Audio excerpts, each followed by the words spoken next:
सत्यव्रत महापात्र साधारण संपादक Odisha self representative union मो सहित अच्छा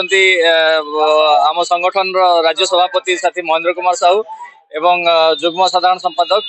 साथी भास्कर मिश्र आम समस्ते ओडिशा सेल्फ रिप्रेजेंटेटिव यूनियन जो साथीगण मैंने उपस्थित अच्छु धारणा उपस्थित होइचु आमर मुख्य दाबी गुड़िक चाकरी आमर चाकरी शर्तावली सुरक्षा सहित जनसाधारण स्वार्थ संबलित दाबी गुड़िक रही आमे सर्वदा ये दाबी रखी आसीचु जे औषध गुड़िक जहाँकि जीवन रक्षा करी वस्तु ताहा उपरे कौनसी टैक्सेशन बिल्कुल न रहू आम सर्वदा दाबी कर आसुलु जे 0% जीएसटी समस्त मेडिसिन गुड़िक उपरे लागू करा जाऊ एवं जो हेल्थ केयर सेक्टर मेडिकल उपकरण गुड़िक ता उपरे 0% जीएसटी लागू करा जाऊ आमे या मध्य दाबी करी आसुलु जे करी आसुचु दाबी करी आसुचु जे औषध ऊपर जो औषधर दरदाम को नियंत्रण माध्यम नियंत्रण करा जिवा या अहेतुक भाव जे भली वृद्धि न पाई परिबो जे दाबी लड़ाई हम संघर्ष आंदोलन चली आसी आपण या कहवा गले विगत 2 दशंधि अधिक आम सर्वभारतीय संगठन federation of medical and self representative association of India fMRI द्वारा परिचालित एवं ओसुरी आम आगु बढ़ाऊँ आपण मैंने देखिथिबे जे ए जो 56तम जीएसटी सम्मेलन रे जहाँ निष्पत्ति नियागला जे 33टी जीवन रक्षाकारी औषध उपर संपूर्ण जीएसटी उच्छेद करागला एवं अन्य सबु औषध एवं औषध उपकरण गुड़िक उपरे उच्च जीएसटी रु 5% जीएसटी को जीएसटी ह्रास करागला यह आम आंदोलन एक फलस्वरूप बोली आम विवेचना करुँ आंदोलन कले सुदीर्घ आंदोलन कले दिन ना दिन आम निश्चय सफल हुए विश्वास रखु आम यह विश्वास रखी सरकार यह शुणव दिन ना दिन यह शुणव जे औषध उपर जो लाभखोर बड़ बड़ कॉर्पोरेट कंपनी माने मन इच्छा दरदाम वृद्धि कर नियंत्रण रखापी सरकार ही व्यवस्था करें आमर चाकरी शर्तावली दाबी गुड़िक अच्छी जे मेडिकल रिप्रेजेंटेटिव मानक जो अनैतिक भाव में सरकारी चिकित्सालय प्रवेश करने वंचित करा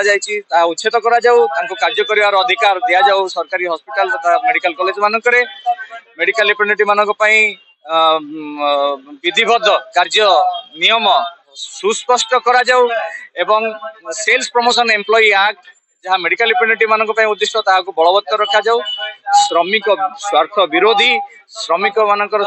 एवं कर्मचारी मानक स्वार्थ विरोधी 4टी जाक श्रम कोड को संपूर्ण भाव में उच्छेद करा जाऊ। महेंद्र साहू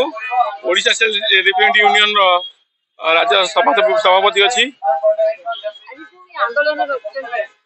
मुख्य उद्देश्य आम राज्य सरकार पाखे डबल इंजिन सरकार पाखे आम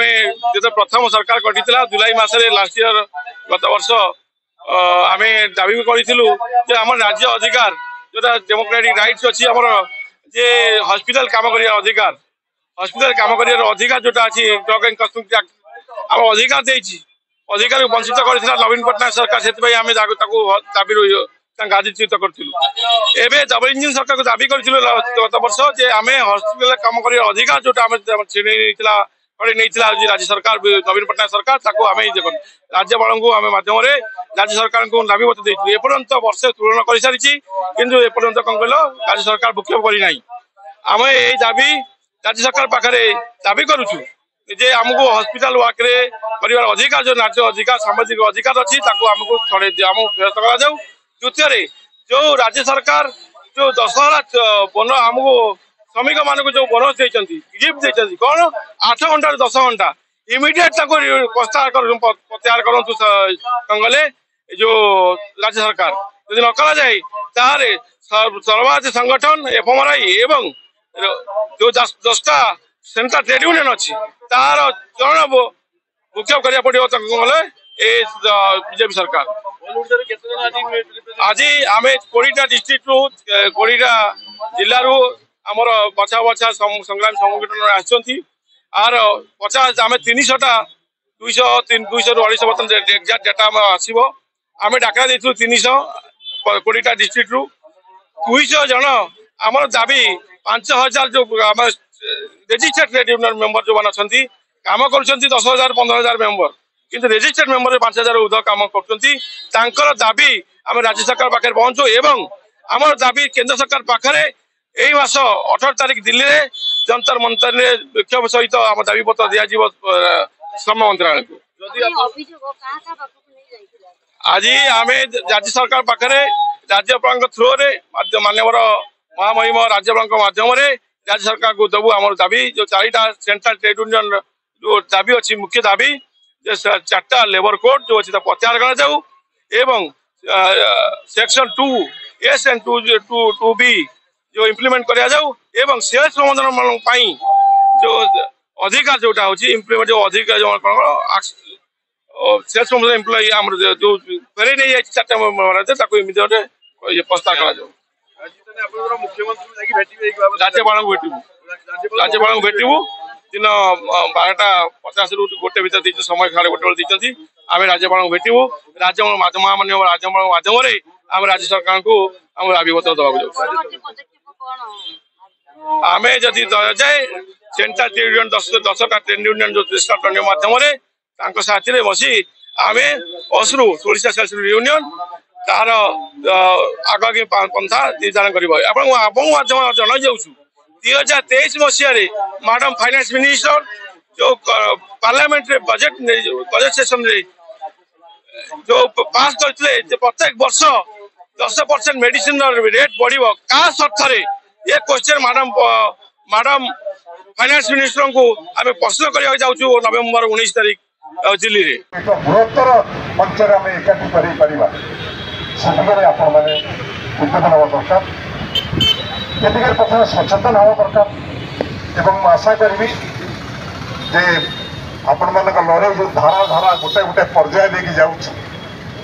प्रथम गोटे फैक्ट्री गोटे कंपनी श्रमिक मान आंदोलन बृहत्तर भाव में राज्य स्तर में ऑल इंडिया स्तर में केवल गोटाए यूनियन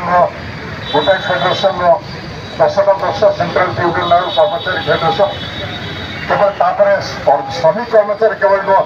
सहित कृषक मान खेत मजदूर मान ये जिते समस्त श्रमिक कृषक खेत मजदूर भारत वर्ष में गोटाए मंच एकाठी हे से भारत वर्ष कौन शक्ति नपण मान पास आम से लड़ाई से कथा हासिल आम जो उद्यम नहीं से उद्यम आपण मैंने जन वीर योद्धा भाव में ये संग्राम को आगे ने ये लड़ाई में